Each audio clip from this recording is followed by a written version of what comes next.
Good evening and welcome to the Pompey Politics Podcast Prime Minister's Question Special. I'm Ian Tiny Morris. And I'm Simon Sainsbury. Are we going to keep calling them a special if we're doing them every week? Oh, I think we should try and make them special. Of course. Our Prime Minister's... viewers and our listeners deserve no less. Well, what do you want? The Prime Minister's questions being asked, none being answered. Pretty pitiful point scoring on both sides. What a strange prediction. It's not the same. So I'm keeping it special. Okay. Let's run VT and see how Sir K and KB get on today. How KS and KB do it. Yeah. Okay. Roll VT, as they say. Leader of the opposition, Kemi Benno. Thank you, Mr. Speaker. Why does the Prime Minister think now is the right time to increase the cost of petrol? Prime Minister. Mr. Speaker, we are not increasing the cost of petrol. We're absolutely clear in taking the measures that are necessary to deal with the impact of the conflict in Iran. We're dealing with that with other allies. We're taking the necessary action. But the best thing that we can do, Mr. Speaker, is to work with others to de-escalate the situation. And Mr. Speaker, as I said to the House last week, I took the decision that we should not join the initial US-Israeli offensive against Iran. The Leader of the Opposition attacked me for that decision relentlessly. She said that the UK should have joined the US and Israel in the initial offensive strikes. Mr. Speaker, then yesterday, in the wake of the economic consequences, the Leader of the Opposition totally abandoned her position. She told the BBC, "I never said we should join." She told the BBC, "I haven't said we should have gone in with the United States." That is the mother of all U-turns on the single most important decision a Prime Minister ever has to take, whether to commit the United Kingdom to war or not. Mr. Speaker, I think the mother of all U-turns is him saying that they're not increasing fuel duty. That is news to us because last week the Chancellor stood up and said the fuel duty was going to increase in September. The Prime Minister told us at the start of the year that the cost of living was his #1 priority. So can he explain how a rise in fuel duty helps with the cost of living? Mr. Speaker, fuel duty is frozen. It's going to remain frozen until September, and we will keep the situation under review in light of what's happening in Iran. But, Mr. Speaker,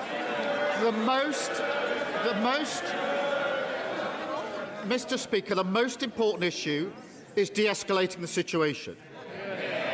And I come back to the Leader of the Opposition's position because this is one of the most important decisions a Prime Minister or Leader of the Opposition ever has to take, whether to commit your country to war.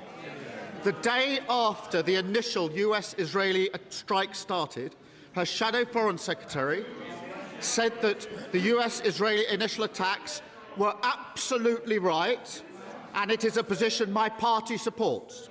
She said, why has the Prime Minister not actually worked with America to be much more proactive? Last Wednesday, Leader of the Opposition. We are in this war whether we like it or not. What is the Prime Minister waiting for? Then yesterday she says, I never said, I know they don't want to hear it. I know they don't. I wouldn't want to hear it if I were them. After all that, she said... Order. Enough is enough. I can't hear it. Who wants to lead the first ones out? Right, we'll have a little bit more silence. Prime Minister. So after 9 days of saying, join the war, join the war, join the war, yesterday she says, I never said we should join. I haven't said we should go in with the US. I'll tell you what's happened, Mr. Speaker. She and the Reform leader have been spooked because they realise they've jumped into supporting a war without thinking through the consequences. And now she's furiously trying to backpedal. So I'll pause a bit there. So, well, what again? So I guess we did get an answer to the question. You had to listen very carefully in between the lines. So the question was, why is it good to make petrol more expensive? And I think the answer was, we're not doing it yet. We're planning to do it in September, but keeping the situation under review. What do we think that means? Well, it means you can't give a straight answer now. But to be fair, considering 2 weeks ago we didn't expect there to be armed conflict in Iran, who would be crazy enough to predict what you're going to be able to do with fuel duty in September? Well, and that's the thing, isn't it? And it's a little bit like and again, the honest politician, isn't it?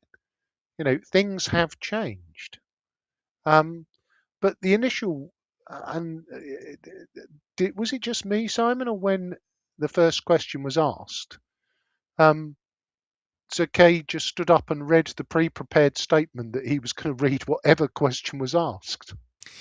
Yeah, to be fair, that's an interesting point has been noted kind of elsewhere. It seems that they're not having conversations with each other; they're having conversations at each other, and they're both using prepared statements. Kemi is quite clearly enjoying, in a for want of a better phrase, stirring the shit, and trying to and basically mischievously. With a wry smile, basically trying to tear shreds off of the PM, but at the same time, there's a fundamental point here, isn't there? How can you, on one hand, be concerned about what's going to happen to fuel prices, but on the other hand, think on Tuesday that you should be backing an illegal, unplanned, unjustified war in Iran, but then like a week later, you're not backing it. You not think that that's going to have some sort of impact on fuel prices. It's point scoring over grown up thinking is I think the point I'm making. Yeah, no, and I think there is and this is where again, it is the unsubtlety of we listened to PMQs last week, and we heard Kemi being very critical of, and the phrase that stayed with me, Kia's trying to catch the arrows while America's trying to shoot the archer. Yes. And this was after British bases had come under attack. Although I don't think... it turned out later on not to be from well, Iranian drones. They had come from Jordan. Well, I mean, Iranian drones, they were bought and paid for by Iran, but yes, but they weren't by Hezbollah. Coming from Iran. Yes. Yeah. But I see that as being fundamentally different to quote unquote backing the war. He says, making air quotes. It's But I think the comments that the quotes that the PM is mentioning aren't only the ones where she expressed support for the war weren't the things that she said in PMQs last week. But let's hear a bit more before I do. Anyone else following, please give us a like, give us a comment, give us a follow, give us a subscribe. Let us know what you think. Sorry, in the chat. And let's carry on and hear some more. The Prime Minister seems to be asking last week's questions. This week, I'm asking about fuel duty. He has said that he wants to help... Mr. Speaker, he has said that he wants to help with the cost of living. My constituents live in a rural area.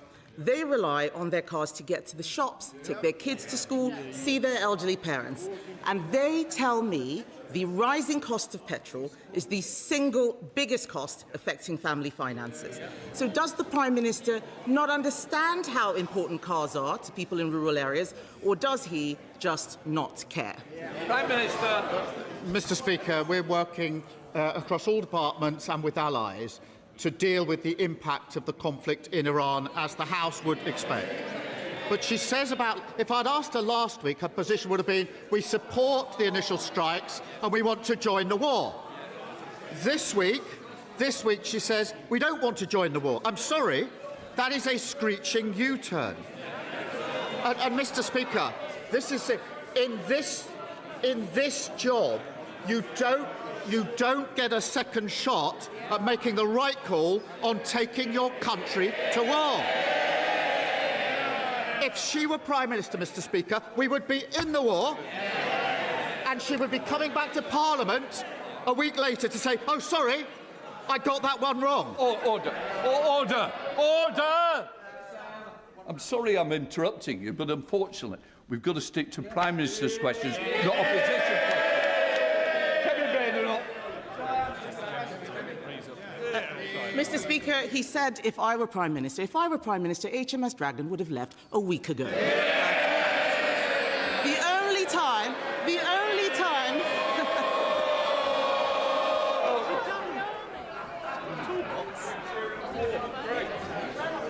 Mr. Speaker, the only time he's taken decisive action was stopping Andy Burnham from standing in the by-election. But let's talk about what the people out there are worried about. I heard from a builder, Mr. Speaker, who has 115 employees using 75 vans.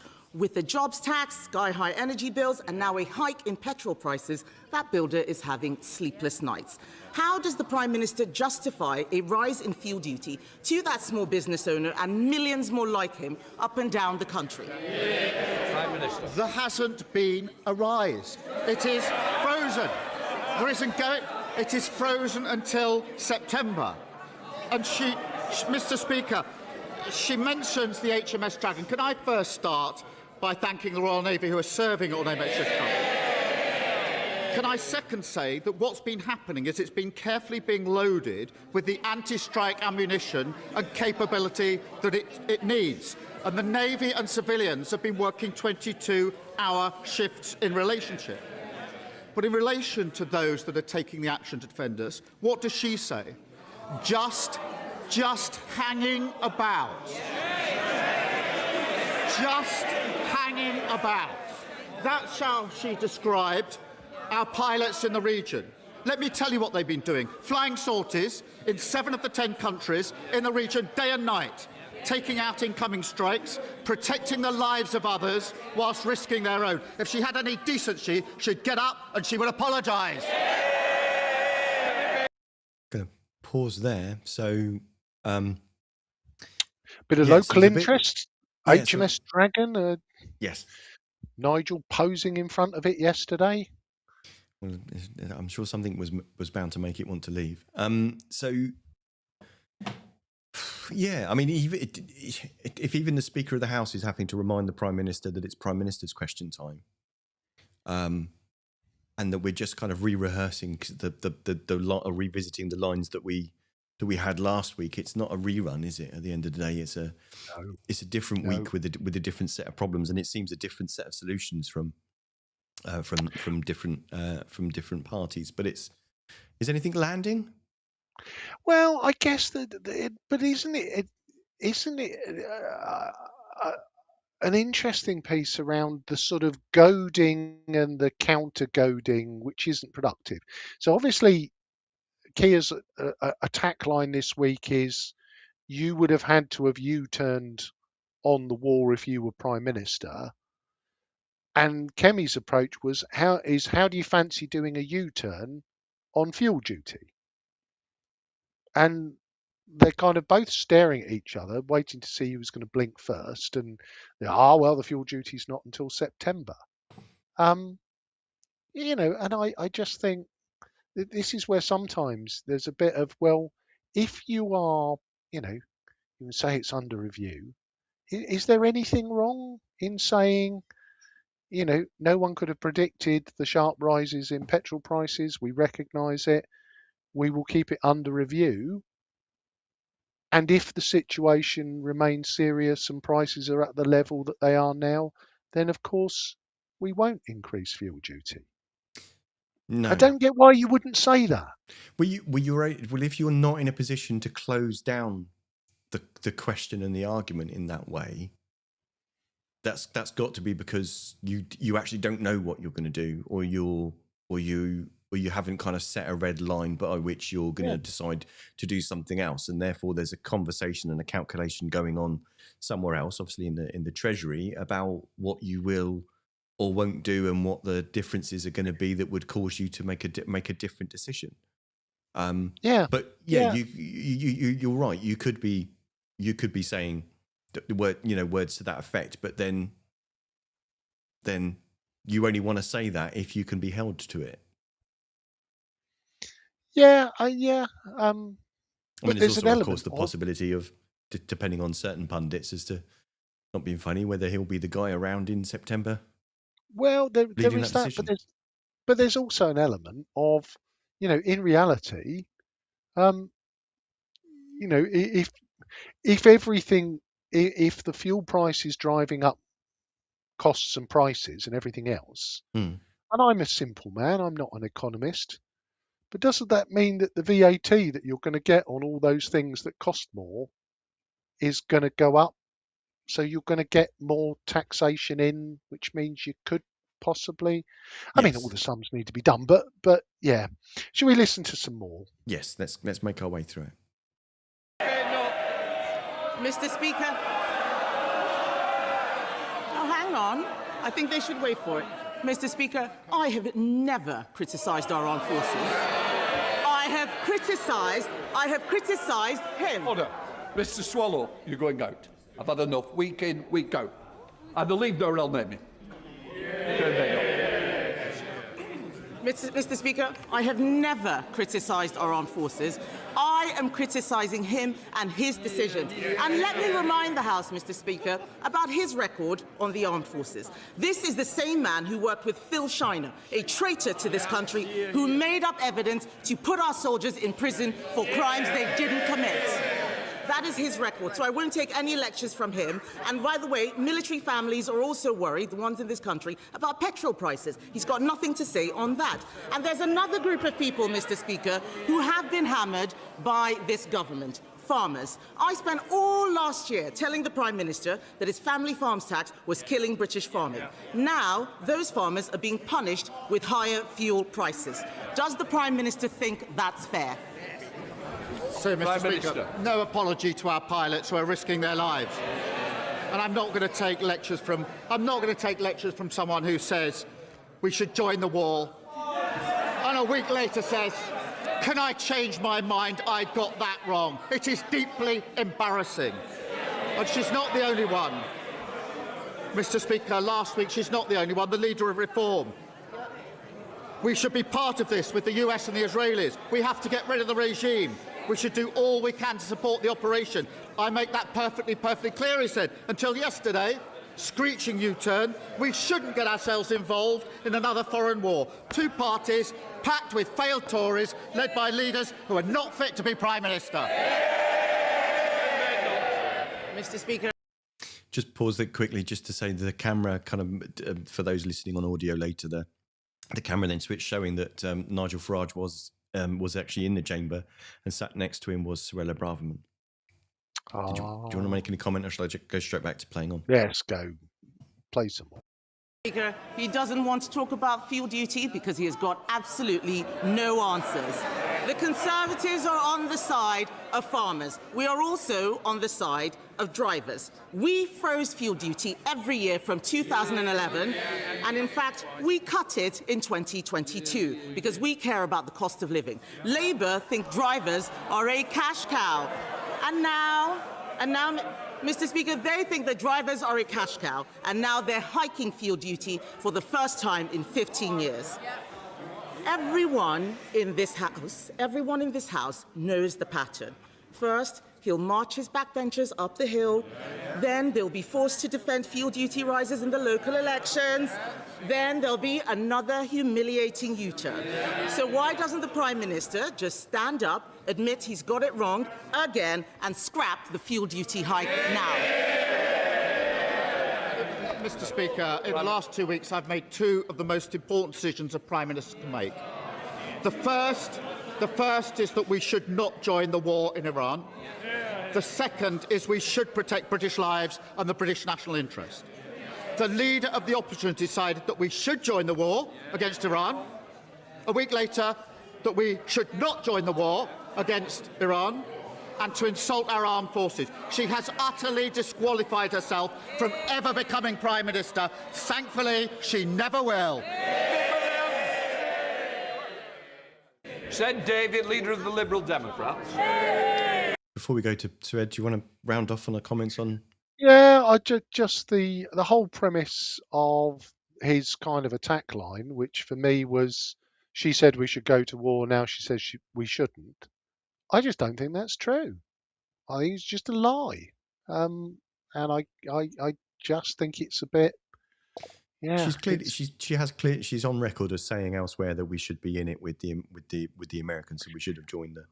Well, and that's where I'd need to see the exact wording, Simon, because there's an element of, if you say it's the right thing to do, that doesn't mean that you want to join in. If you say that, we should be more cooperative, that doesn't mean that we should be putting boots on the ground in Iran. Do you know what I mean? It is shades of grey.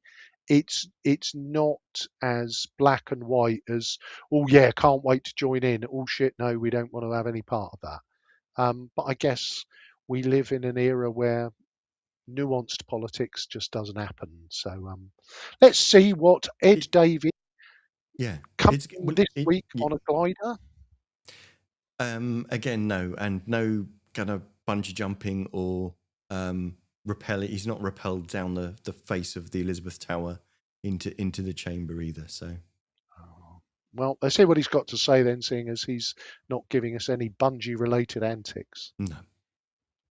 Thank you, Mr. Speaker. May I pay tribute to the honourable member for Warrington North for her powerful and courageous speech in the debate on jury trials yesterday. I really hope the Prime Minister was listening. Mr. Speaker, 30 years ago this week, a man carried 4 handguns into Dunblane Primary School and murdered a teacher and 16 children. I was deeply moved by the BBC documentary about it last night and the courage of the parents who campaigned for a ban on handguns to keep other children safe, including Mick North, who lost his 5-year-old daughter Sophie on that dark day. He's rightly called on the honourable member for Clacton to renounce his description of the handgun ban as, and I quote, ludicrous, something the member still refuses to do. And Mr. North has also called for a review of firearms legislation to close any loopholes. Does the Prime Minister agree? Prime Minister. Well, I certainly do, and we must never forget the horror of Dunblane and never forget the young children and their teacher who did not come home from school. The campaign that families fought to make this country a safer place is a lasting legacy, and we should be enormously grateful for their courage. Sir Ed Davey. The Prime Minister for his reply, and I hope the government will close any loopholes. Mr. Speaker, this week families across the country have seen petrol prices rise at the pump, mortgage rates go up, and fixed energy deals get more expensive, all because of a war they did not start and do not support. The leader of the Conservatives has been competing with the honourable member for Clacton to be Donald Trump's biggest cheerleader. And the Prime Minister was right to reject their costly warmongering. But last week, I asked him to guarantee that energy bills won't rise by hundreds of pounds in July. He didn't answer. So let me try again. Will he give people that energy bill guarantee now? Prime Minister. Can I thank him for raising this, because people will be really worried about the impact on them, and just to reassure households that the cap is in place until the end of June, until July, and therefore that deals with the situation for households there. We are working with the sector and with others and with allies to do everything we can to make sure those energy bills don't rise. So we're working round the clock on that. The most important thing, the most effective thing we can do is to work with our allies to find a way to de-escalate the situation. He's right about the Leader of the Opposition, the Leader of Reform. Last week they were urging us to join, this is serious, to join. If they had been leading the country, we'd be in a war, and they'd now come to Parliament to say, oop. Order. Prime Minister, who said lying again? I want that withdrawn. Is that withdrawn? And I'll deal with it, thank you. I don't want any more off the front bench. We take it very seriously, and calling another member a liar is not acceptable. Prime Minister. Thank you, Mr. Speaker, and so that's our position. Stephen Flynn. So we'll leave it there. So the ever interesting and confusing thing about Parliament, you can lie, but you can't call someone a liar. No, you have parliamentary privilege, which means you can tell big fat whoppers, but if somebody says that's a big fat whopper, they are often ejected from the House. Yeah, I mean, again, it's there is a piece where you know Ed Davey's absolutely right. The fuel prices have shot up due to a war that Britain neither wanted nor you know encouraged, in the same way that fuel prices shot up when Russia invaded Ukraine. I think there is a piece where you know it is one of the factors of war, and it's a whole other show as to what we could do as a nation to buffer ourselves against the global gas and oil prices. But yeah, the thing on handguns, a serious point, a bit of a jibe at Nigel, which you kind of look at and just kind of roll your eyes. But yeah, not one to make any points on, because the country is a safer place for the campaign that saw handguns outlawed. Yeah, it's yes, it's a crying shame. One of those rare occasions where effective and rapid and useful legislation came into effect as the result of a terrible situation. Thankfully, that's something that we've managed to learn. Not all countries have had the same approach to mass shootings, but that by no means is a means to be smug. But it is a strange position for Farage to be taking, to be kind of in support of undoing those safety mechanisms that we just don't have the same gun culture that they do in other countries, and long may it stay that way. Yeah, and again, obviously there was a quote there, use of the word ludicrous. I don't know what was said, and obviously that's kind of, yeah. I think if we look at PMQs as a whole, and I guess it is performative, and it's always going to be the kind of whole thrust of the opposition questions were, oh come on, fuel's going to rise. Can you do something about the fuel duty? Can you do something to help reassure people about the cost of living? And the response was, Kemi wanted to go to war, and now she doesn't. And did Farage? Yeah, not be prime minister. It's like, well, for God's sake, just deal with the issues in hand. To be fair, if Lindsay even did the, oh, for Christ's sake, get back on the message, he's pretty relaxed most of the time, isn't he?